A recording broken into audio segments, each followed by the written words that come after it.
Hi hello. അപ്പോൾ ഇന്നത്തെ video എന്ന് പറയുന്നത് നമ്മൾ ബീച്ചിൽ പോയപ്പോൾ മലബാർ ബീച്ച് കാർണിവൽ നടക്കുന്നുണ്ടായിരുന്നു കേട്ടോ. അവിടെ ടിക്കറ്റിന് 80 രൂപയായിരുന്നു ഒരാൾക്ക്. അപ്പോൾ മോളെയും കൂടെ കൊണ്ടുപോയതുകൊണ്ട് ഞങ്ങൾ ജസ്റ്റ് അവിടെ എന്തൊക്കെയാണെന്നൊന്ന് കാണാൻ വേണ്ടിയിട്ട് ഇറങ്ങി കേട്ടോ. അപ്പോൾ പെറ്റ് ലവേഴ്സ് ആയിട്ടുള്ളവർക്ക് പറ്റിയിട്ടുള്ളൊരു സ്പോട്ടാണ് കേട്ടോ അത്. ഇവിടെ ഇങ്ങനെ ഇടയ്ക്കിടയ്ക്ക് ഇങ്ങനെ ഇത് കോഴിക്കോട് മറൈൻ ഗ്രൗണ്ടിലാണ് നടക്കുന്നത്. അപ്പോൾ ഇവിടെ ഇങ്ങനെ ഇടയ്ക്കിടയ്ക്ക് പരിപാടികൾ ഇങ്ങനെ ചേഞ്ച് ആയിക്കൊണ്ടിരിക്കും. ഓരോ സമയത്ത് ഓരോ ടൈപ്പ് ഇതേപോലെ ഇങ്ങനെ കാണാനുള്ള സംഭവങ്ങളൊക്കെ കാർണിവൽ അങ്ങനെ അതേപോലെ ഓരോ പരിപാടികളായിട്ട് അവർ സംഘടിപ്പിക്കാറുണ്ട്. അപ്പോൾ ഇവിടെ ഫസ്റ്റ് തന്നെ നമ്മൾ കയറിയ സമയത്ത് കുറേ ഫിഷിൻ്റെ ഇത് കണ്ടു. ആ ഫിഷ് എന്താണ്, അതിൻ്റെ പേരെന്താണെന്നൊക്കെ ഉള്ളത് കറക്റ്റ് അതിൻ്റെ അടുത്തായിട്ട് എഴുതി വെച്ചിട്ടുണ്ടായിരുന്നു. പിന്നെ ഇത് എമു ആണെന്ന് തോന്നുന്നു. എമുവിൻ്റെ അടുത്ത് മോള് കുറച്ച് നേരം നോക്കി നിന്നു കേട്ടോ. അതിങ്ങനെ കൊത്താൻ നോക്കുന്നുണ്ടായിരുന്നു. കുറേ ആൾക്കാരിങ്ങനെ അതിൻ്റെ ചുറ്റും കൂടി നിന്നു. അപ്പോൾ നമ്മൾ ജസ്റ്റ് ഇങ്ങനെ വീഡിയോ ഒക്കെ എടുത്തിട്ട് ഇങ്ങോട്ട് പോന്നു കേട്ടോ. പിന്നെ അതിൻ്റെ ഇപ്പുറത്ത് ഇഗ്വാനേനെ കണ്ടു കേട്ടോ. ഒരു വെറൈറ്റി കളറിൽ നല്ല രസമുണ്ടായിരുന്നു അതിനെ കാണാൻ വേണ്ടി. അപ്പോൾ മോൾക്ക് അതിനെ തൊടണം എന്നൊക്കെ പറഞ്ഞു. പക്ഷേ അതിനെ കാണുമ്പോൾ തന്നെ നമുക്ക് തന്നെ പേടിയാവും. ഒരു ഓന്ത് വലുതായ പോലെ. അപ്പോൾ മോൾ ആദ്യം ഓന്താണോ എന്ന് ചോദിച്ചപ്പോൾ ഞാൻ പറഞ്ഞു അത് ഓന്തല്ല, അത് ഇഗ്വാന എന്നുള്ള സാധനമാണെന്നൊക്കെ പറഞ്ഞ് അവൾക്ക് പരിചയപ്പെടുത്തി കൊടുത്തു. അപ്പോൾ അതേ ഇങ്ങനെ പല ടൈപ്പിലുള്ള ഫിഷിനെ കണ്ടു കേട്ടോ. ചെറിയ മക്കളൊക്കെ ആയിട്ട് വരികയാണെന്നുണ്ടെങ്കിൽ വേർത്താവും. 80 രൂപയ്ക്ക് ഉള്ളതില്ല. കാരണം എന്താണെന്ന് വെച്ചാൽ ഒറ്റയ്ക്കൊക്കെ വരികയാണെന്നുണ്ടെങ്കിൽ ഇത് നമുക്ക് കാണാൻ വേണ്ടി ബോറടിക്കും. പ്രത്യേകിച്ച് വലിയ ആൾക്കാരൊക്കെ വരികയാണെന്നുണ്ടെങ്കിൽ ഈ പെറ്റ്സിനോടൊക്കെ ഭയങ്കര ഇഷ്ടമുള്ള ആൾക്കാർ വരികയാണെങ്കിൽ അവർക്ക് ഭയങ്കരമായിട്ട് എൻജോയ് ചെയ്യാൻ വേണ്ടി പറ്റും. അതേപോലെ തന്നെ ചെറിയ കുട്ടികളൊക്കെ ആയിട്ട് വരുമ്പോൾ നല്ല രസമായിരിക്കും. അവരിങ്ങനെ അതെന്താന്നൊക്കെ ചോദിക്കുമ്പോൾ നമുക്ക് പറഞ്ഞു കൊടുക്കാൻ വേണ്ടിയിട്ട് നല്ല രസമായിരിക്കും.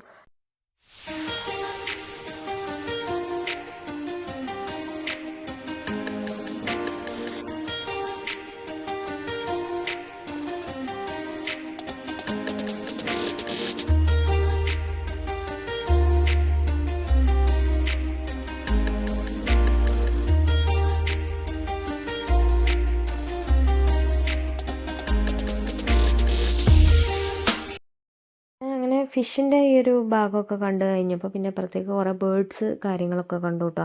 ഞാൻ തന്നെ ജീവിതത്തിൽ ആദ്യമായിട്ട് കാണുന്ന ടൈപ്പ് ബേർഡ്സ് കാര്യങ്ങളൊക്കെ ഉണ്ടായിരുന്നു. അപ്പോൾ അതൊക്കെ കണ്ടു.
ശരിക്കും പറഞ്ഞാൽ എനിക്ക് ഇങ്ങനത്തെ എക്സിബിഷൻ ഇങ്ങനത്തെ ഓരോ ഇതിനൊക്കെ കാണാൻ വേണ്ടിയിട്ട് പോകുമ്പോൾ സങ്കടമാവും ചെയ്യും. കാരണം അത് നിങ്ങൾ എവിടേക്കോ പറന്നൊക്കെ നടക്കേണ്ട സാധനങ്ങൾ അതിനെ പിടിച്ച് കൂട്ടിലിട്ടിട്ട് ഒരു പ്രദർശന വസ്തു ആക്കുന്നു. ആ ഒരു കാര്യം വെച്ച് നോക്കുമ്പോൾ എനിക്ക് പാവവും തോന്നും. പക്ഷേ നമുക്ക് ഇപ്പോൾ ചെറിയ മക്കൾക്കൊക്കെ ആണെന്നുണ്ടെങ്കിൽ ഇതിനൊക്കെ ഒന്ന് കാണണമെങ്കിലൊക്കെ നമ്മൾ എവിടെയൊക്കെ കൊണ്ടുപോകേണ്ടി വരും. ഇതൊന്നും ഈ നാട്ടിലില്ലാത്ത കുറേ സാധനങ്ങളുണ്ട്. പക്ഷികളാണെന്നുണ്ടെങ്കിലും ഇതേപോലത്തെ മുയൽ അങ്ങനത്തെ കാര്യം, വെള്ള എലി, ഇതിനൊക്കെ നമുക്ക് അത് ഉള്ള സ്ഥലമൊക്കെ നോക്കിയിട്ട് മക്കൾക്ക് കൊണ്ട് കാണിച്ചു കൊടുക്കാൻ പറ്റില്ല. അത് വെച്ച് നോക്കുമ്പോൾ നല്ലതാണ്.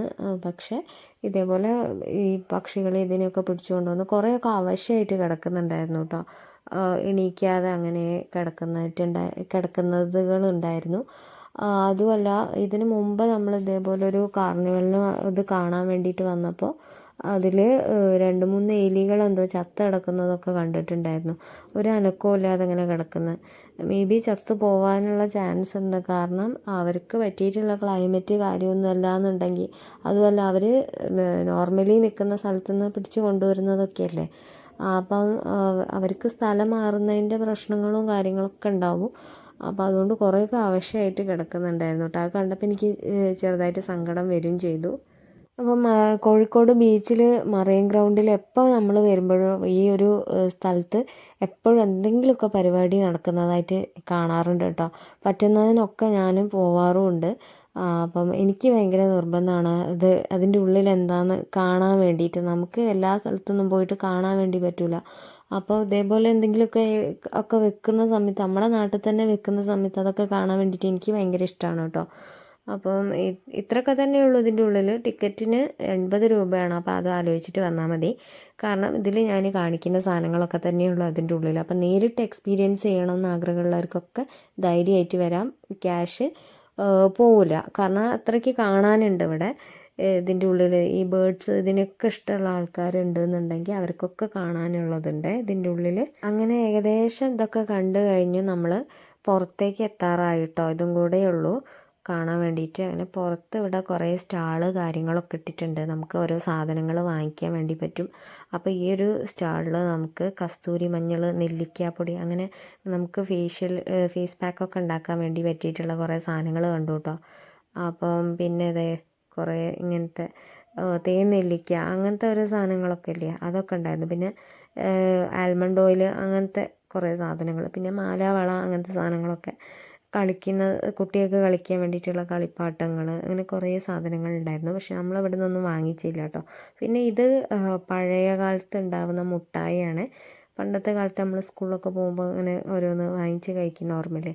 അപ്പോൾ അതൊക്കെ ഒരു നൊസ്റ്റാൾജിക് ഫീലായിരുന്നു. പിന്നെ കത്തി, പിന്നെ ഇപ്പുറത്തൊരു DJ പോലെ എന്തോ ഒരു സംഭവം ഉണ്ടായിരുന്നു കേട്ടോ. എന്താ സംഭവം എന്ന് എനിക്ക് മനസ്സിലായി. കുറേ ലൈറ്റും പാട്ടൊക്കെ വെച്ചിട്ട് കുറേ ആൾക്കാർ അവിടെ കയറി ഡാൻസ് കളിക്കുന്നുണ്ട്. എനിക്ക് തോന്നുന്നു ഈ ഒരു എക്സിബിഷന് വരുന്ന ആളുകൾക്ക് വേണമെന്നുണ്ടെങ്കിൽ ഗ്രൂപ്പായിട്ടൊക്കെ വരികയാണെന്നുണ്ടെങ്കിൽ ഇവിടെ കയറിയിട്ട് ഡാൻസൊക്കെ കളിക്കാമെന്നാണ് തോന്നുന്നത്. പിന്നെ ഇവിടെ മീനിൻ്റെ സ്പാ ഉണ്ടായിരുന്നു. ഇതെല്ലാം ഇവിടുത്തെ എല്ലാ ഒരു പരിപാടിക്കും വെക്കുന്നതാണ് മീനിൻ്റെ സ്പാ എന്ന് പറയുന്നത്.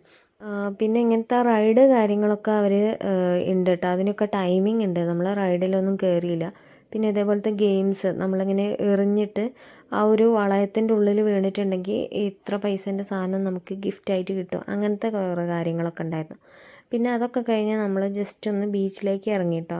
ആദ്യം അത് കാണാൻ വേണ്ടിയിട്ടാണ് പോയത്. കാരണം അവിടുത്തെ ടൈം കഴിഞ്ഞിട്ടുണ്ടെങ്കിൽ നമുക്ക് ആ ഒരു കാർണിവൽ കാണാൻ വേണ്ടി പറ്റില്ല. അപ്പോൾ അതൊക്കെ കഴിഞ്ഞപ്പോൾ നമ്മളത് മോളെയായിട്ടാണ് വന്നത്. അപ്പം മോൾക്ക് ബീച്ചിൽ കൂടെ അങ്ങനെ നടക്കണമെന്ന് പറഞ്ഞപ്പോൾ ബീച്ചിൽ നിന്ന് ജസ്റ്റ് ഒന്ന് ഇങ്ങനെ നടന്നു. പിന്നെ ബീച്ചിൻ്റെ കുറച്ച് ഇപ്പുറത്തെ സൈഡിലേക്ക് ഇതേപോലത്തെ ഊഞ്ഞാലുണ്ടായിരുന്നു കേട്ടോ. അപ്പോൾ ഒക്കെ ആടണം എന്ന് പറഞ്ഞു. ഇങ്ങനെ ടയറിൻ്റെ മുകളിൽ കയറ് കെട്ടിയിട്ടുള്ള ഊഞ്ഞാൽ, അതിൻ്റെ മുകളിൽ ആടി. പിന്നെ അതിൻ്റെ അപ്പുറത്തെ സൈഡൊന്നും ഉണ്ടായിരുന്നു. പക്ഷെ അതിൽ നമുക്ക് സീറ്റിങ്ങിനൊന്നും ഇട്ടിട്ടില്ല. അതുകൊണ്ട് അവിടെ നന്നായിട്ട് വേദനിക്കുക. അതിൻ്റെ മുകളിൽ ആടാൻ വേണ്ടിയിട്ട് പറ്റുന്നുണ്ടായിരുന്നില്ല. അപ്പോൾ ഏട്ടനും മോളും കൂടെ ജസ്റ്റ് ഒന്ന് ട്രൈ ചെയ്ത് നോക്കി. ഏട്ടൻ പറഞ്ഞു, "ചോ ഇതിൻ്റെ മുകളിൽ ഇരിക്കാൻ കഴിയുന്നില്ല" എന്ന് പറഞ്ഞിട്ട് പെട്ടെന്ന് എഴുന്നേറ്റു കേട്ടോ. അങ്ങനെ നമ്മൾ ബീച്ചിൽ നിന്ന് മെല്ലെ ഇറങ്ങി. പിന്നെ സൽക്കാർ റെസ്റ്റോറൻറ്റിൽ പോയി ഫ്രൈഡ് റൈസും ചില്ലി ചിക്കനും വാങ്ങിച്ച് കഴിച്ചു കേട്ടോ. അപ്പോൾ ഇത്രയേ ഉള്ളൂ. ഇതൊക്കെ കഴിച്ച് നമ്മൾ വീട്ടിൽ പോയി. അപ്പം ഇതൊരു മിനി വ്ളോഗ് എന്നൊക്കെ വേണമെങ്കിൽ പറയാം. ഒരു കുഞ്ഞി വ്ളോഗാണ്. നമ്മളൊരു വൈകുന്നേരത്തിന് ശേഷമാണ് ഒരു 6 മണി തൊട്ടൊരു 10 മണി വരെ നമ്മൾ ചിലവഴിച്ച കുറച്ച് സമയമാണ് ഇവിടെ കാണിച്ചിരിക്കുന്നത്. അപ്പോൾ ഇത്രയേ ഉള്ളൂ നമ്മുടെ കുഞ്ഞി വ്ളോഗ്. വീഡിയോ ഇഷ്ടമാണെന്നുണ്ടെങ്കിൽ ചാനൽ സബ്സ്ക്രൈബ് ചെയ്യാൻ മറക്കരുത്. ടാറ്റാ.